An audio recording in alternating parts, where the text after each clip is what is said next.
तेरे और मेरे मिलने का मौसम आया है, बता देना तू सावन आया है, तेरे और मेरे मिलने का मौसम आया है, सबसे छुपा के तुझे सीने से लगाना है, प्यार में तेरे हाथ से गुजर जाए, कितना प्यार किसी पे पहली बार आया है।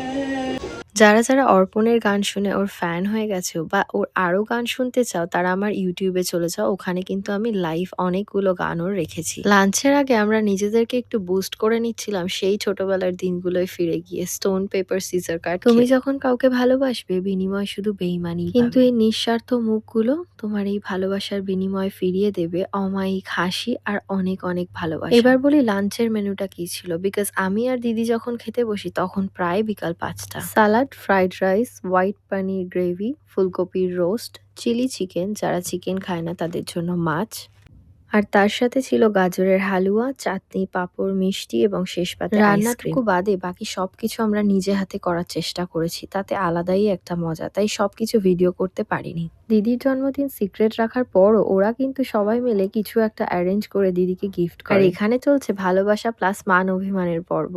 আর এখানে কিন্তু শেষ নয়, বিকালে ওদের প্রেয়ার শেষ করে ওরা কিন্তু ভেজ পাকোড়া আর কফি খুব ভালোই এনজয় করেছিল। আর এখন হলো এই গিফটগুলো আনপ্যাক করার সময়। এর মধ্যে ম্যাক্সিমাম গুলোই ছিল হাতে বানানো। আর এই ব্যাগটার গায়ে যে পাখিটা দেখছো এটাও কিন্তু হাতেই আঁকা।